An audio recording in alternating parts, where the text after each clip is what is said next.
Improve your English vocabulary at the beach. Hey guys, today we're having a super sunny and summery video because I'm taking you to the beach with me, where we will learn about some beach activities, beach vocabulary, and phrases that will be relevant to the general public. Ready? Let's go then. So, as you can see, we pack heavy for the beach. Let me show you what we bring with us. This beach tent is our recent find, and it's just perfect for us. But instead of a beach tent, you could bring a beach umbrella with you. It's a must if you're planning to spend a whole day at the beach because you'll definitely need some shade. You also do not want to forget to pack your sunscreen or sunblock. Getting a sunburn is not fun at all, so we better avoid this. Here in the United States, you won't see people at the beach without coolers, and not just at the beach, but also in the parks or at festivals. So we also got one, and we have zero regrets.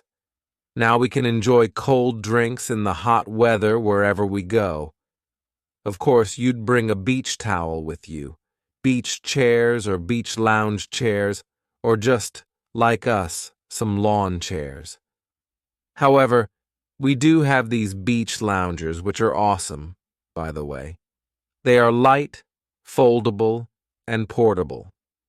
Now, as for swimwear, men usually wear swimming trunks to the beach, and women usually wear either a one-piece swimsuit or a bikini, which consists of two parts, a top and a bottom. Typical beach shoes would be flip-flops. These are a type of light sandal that are held loosely on the foot by a Y-shaped strap, known as a toe thong. We prefer slides, though. They're so much more comfortable. Of course, we take a bunch of stuff for our son, like a floaty, or, yeah, I also have a floaty. But it's awesome, though, you'll see. We take some toys, buckets, and shovels to build sandcastles. Speaking of sandcastles, let's talk about activities people like to do at the beach. Building a sandcastle is one of them. It is really so much fun. That is, unless you have a little monster who likes to destroy them. Some people come to the beach only to soak up the sun. That refers to relaxing or sunbathing. There are actually multiple ways you can describe this activity. You can say, soak up the sun, bathe, lay out in the sun, catch some rays, get some sun, get a tan, bask in the sunlight. If someone asks, you could simply say, I was tanning today, or I like to tan. As you can see, there are lots of options you can choose from. Some people come to the beach mostly to enjoy the water. Obviously, you can swim in the water. I am not a great swimmer. Some people enjoy diving. It's when you submerge yourself underwater using scuba gear, which is also called scuba diving. Or you can just put on goggles and dive to explore underwater. When you use a diving mask and a breathing tube to dive, it's called snorkeling. If you can't swim at all, you could use one of these, floats, or as kids call them, floaties. The names can be more specific, like pool tube or tube float, lounge float, chair lounge float, pool float. This was the best thing I've ever bought for $5.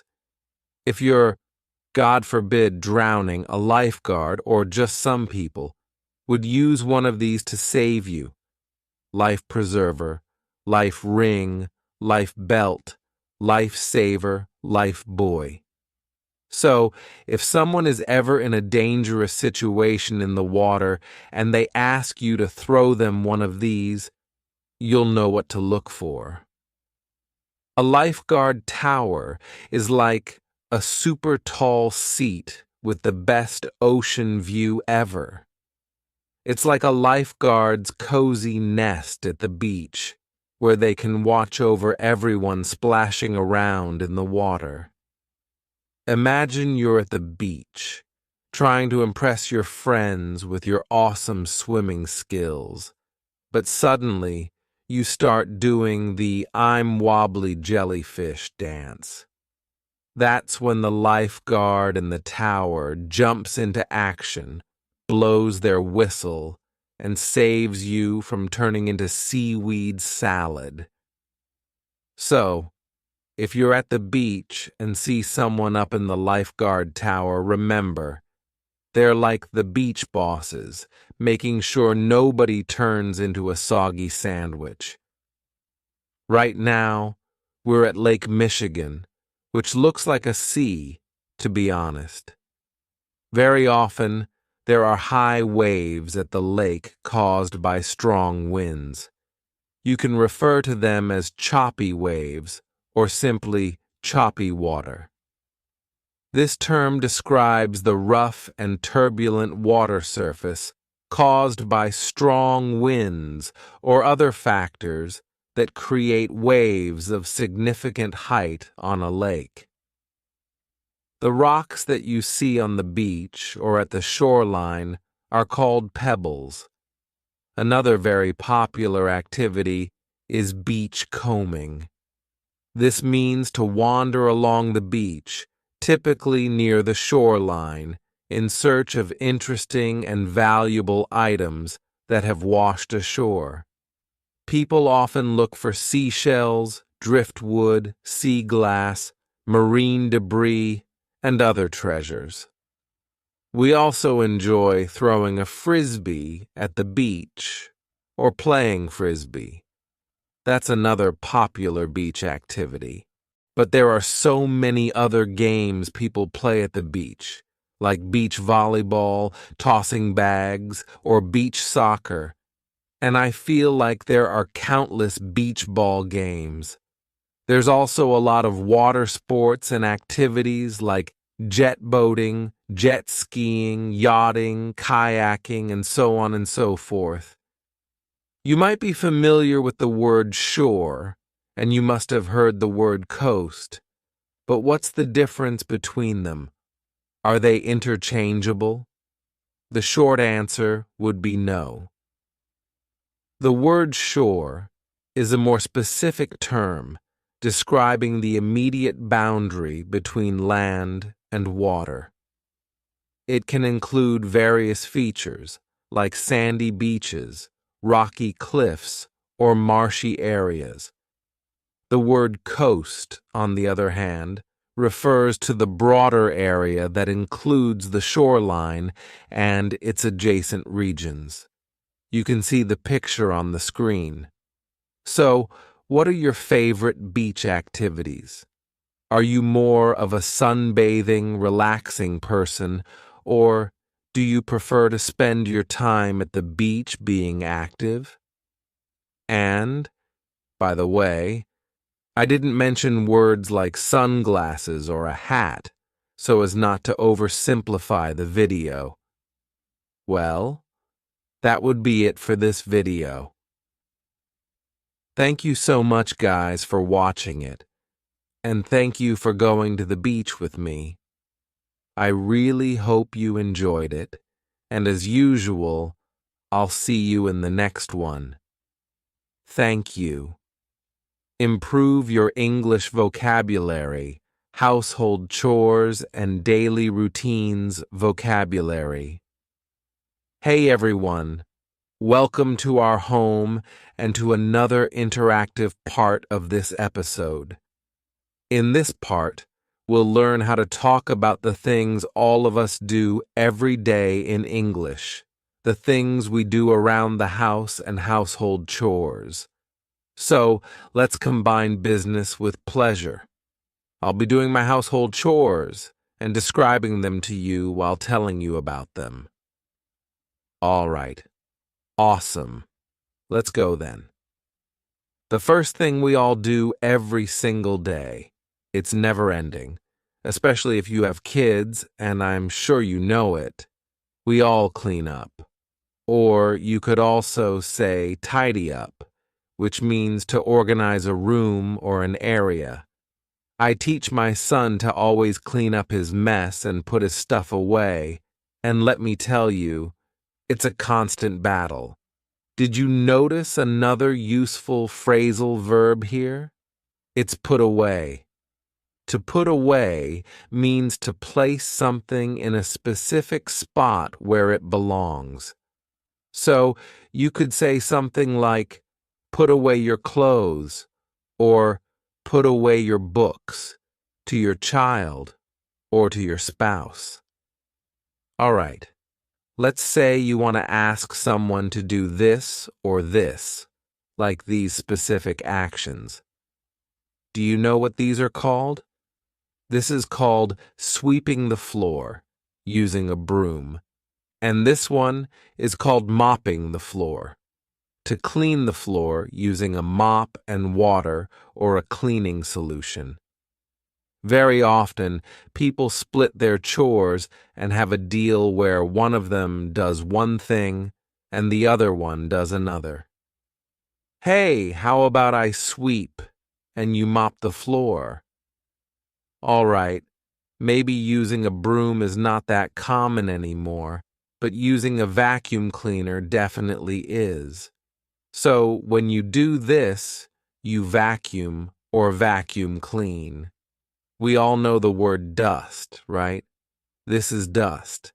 However, to remove dust from surfaces like tables, shelves, etc., is to dust. So, we can also use this word as a verb and say, to dust. Right now, I'm dusting. And for dusting, we would usually use one of these.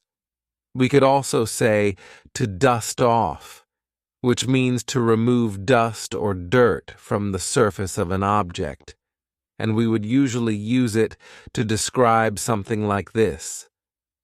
I'm dusting it off. To dust off. This is called wiping down surfaces. To clean and dry surfaces like countertops and tables, typically with a cloth and or a cleaning solution. You can also wipe down appliances like the oven, microwave, etc. When we're cleaning mirrors or windows using a cloth and a glass cleaner, we would also say to wipe the mirror and to wipe the windows. There's another useful term we can add here, and it is to polish, which means to make something shiny and clean by rubbing it. You can polish silverware before your guests arrive, or you could ask your spouse to polish it.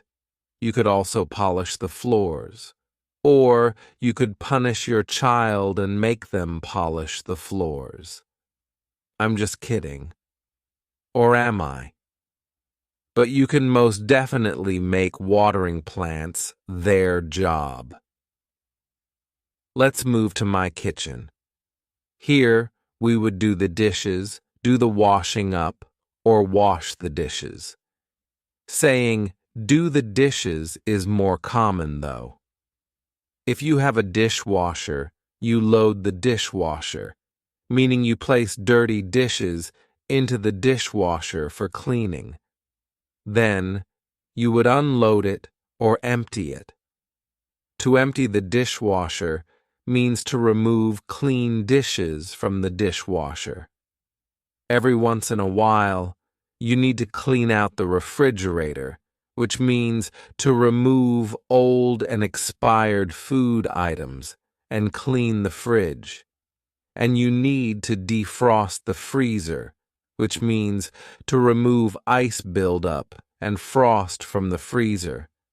Do you know how to describe what I'm doing right now? If you thought, taking out the trash, then you guessed it right. To take out the trash means to remove and dispose of garbage from the house. Also, Every once in a while, you might want to arrange food items and supplies in your kitchen cabinet so that it doesn't look like this. This is a cabinet. By the way, you would say to organize the kitchen cabinet or to organize the pantry.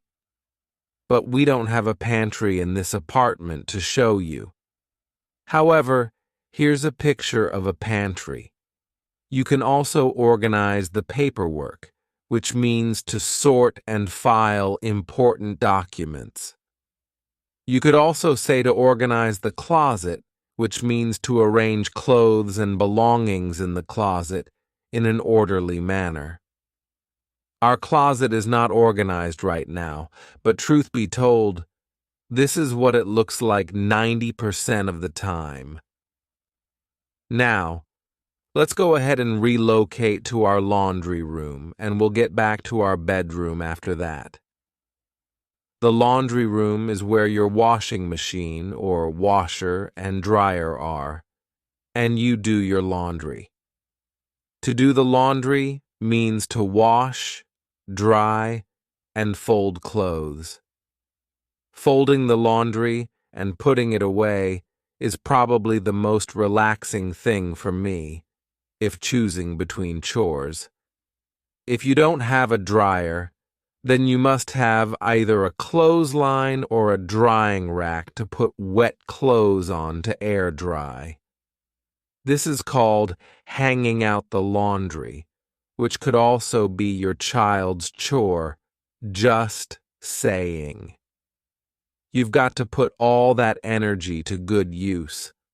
Another not only useful word, but also a useful activity is decluttering. To declutter means to remove unnecessary items to create more space.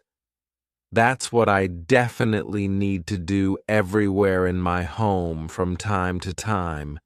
In my closet, in my son's room, in the kitchen, everywhere.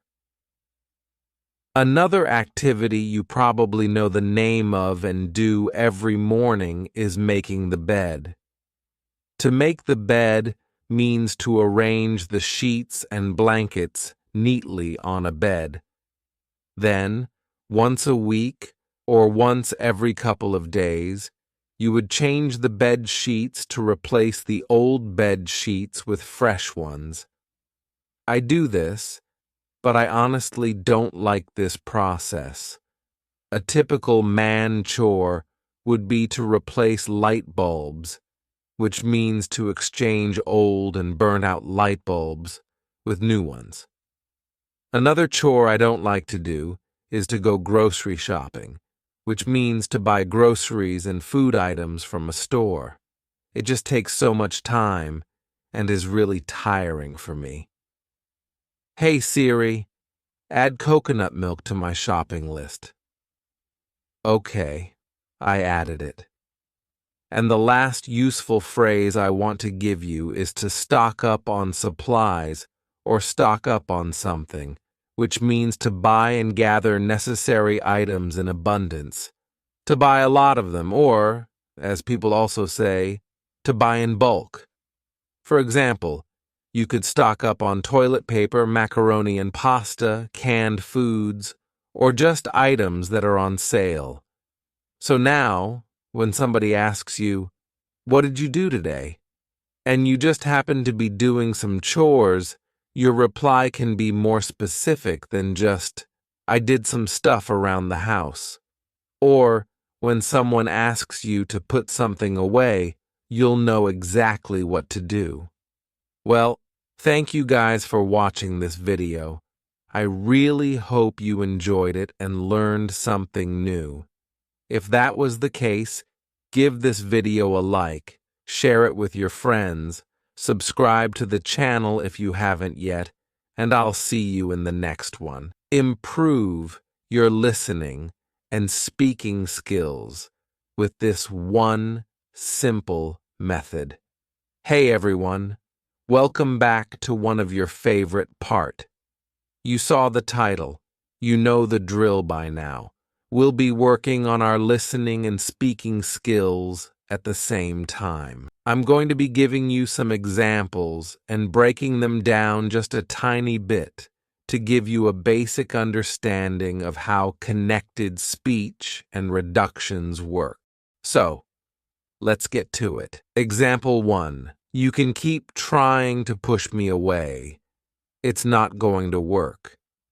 You can keep trying to push me away. It's not going to work. Here, I want to draw your attention to the words trying to, which were said as tryna. This reduction is very widely used in casual, informal speech.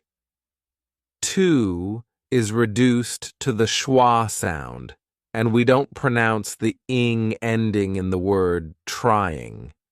Instead, we stop on the n sound and add the schwa sound to it. You can keep trying to push me away. It's not going to work. So, say it with me. Tryna, tryna, tryna.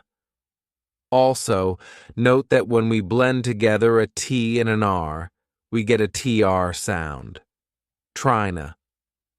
There's also another reduction in the sentence, gonna, which is short for going to. You most likely know about this one. Hey, you can keep trying to push me away. It's not gonna work. As you can see, to is substituted with the schwa sound yet again, and the long O and ing are replaced with a short O sound, gonna.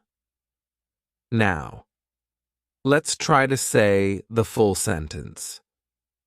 You can keep trying to push me away. It's not gonna work. You can keep trying to push me away.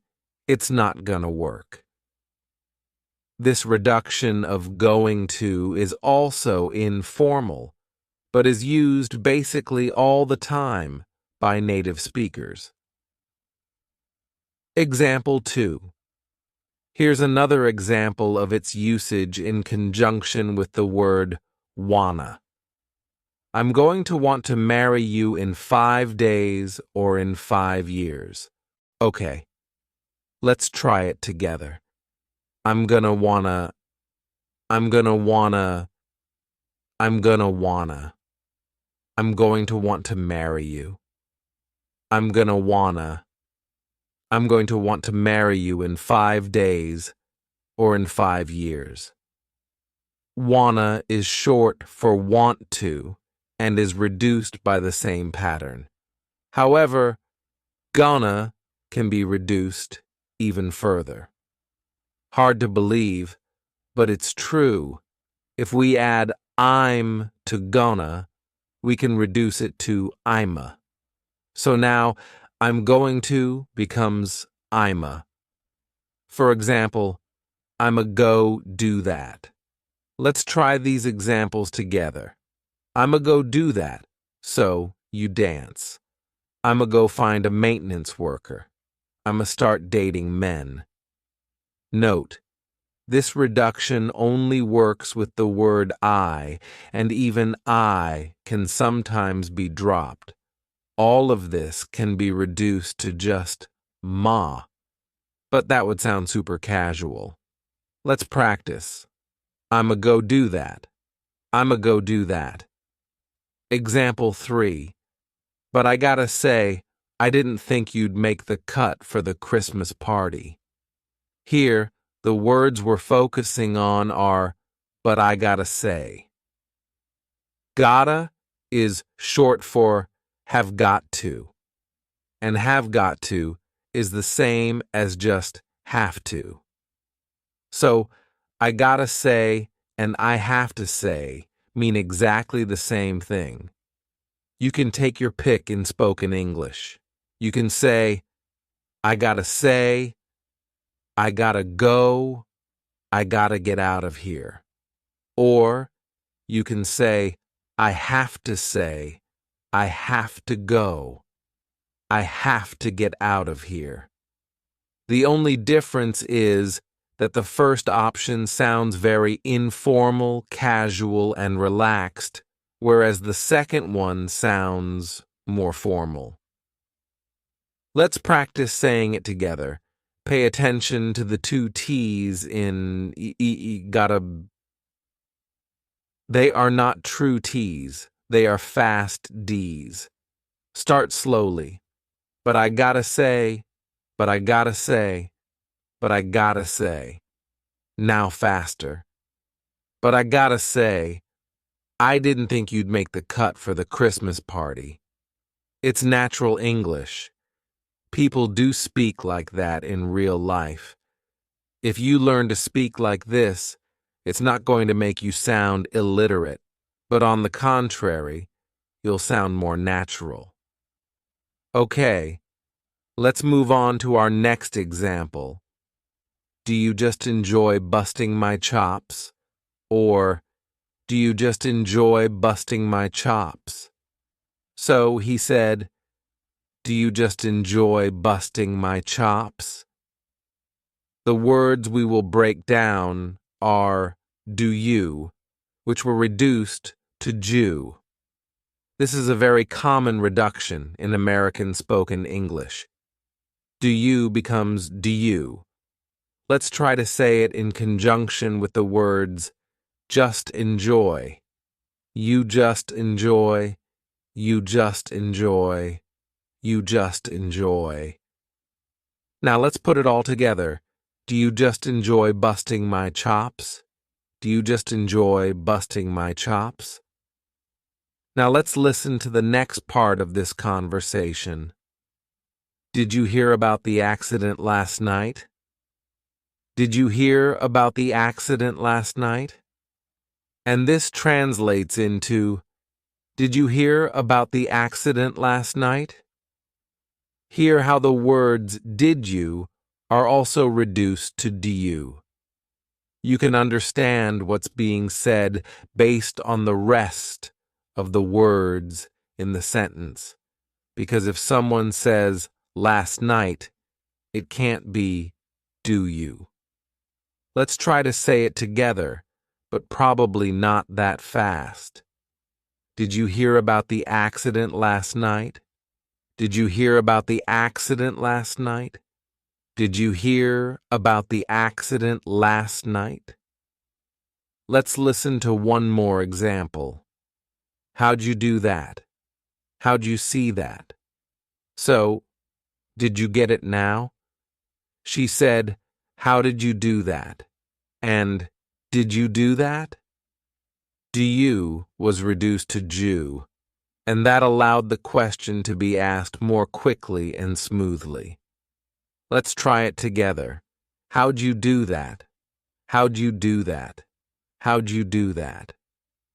When people use connected speech, a phrase or even a whole sentence might sound like one unit.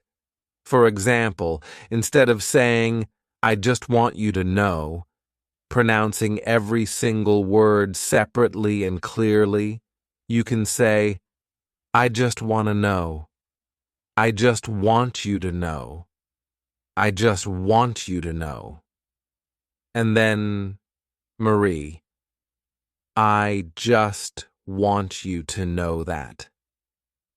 We'll drop the T in the word just. The T in want will become a stopped T.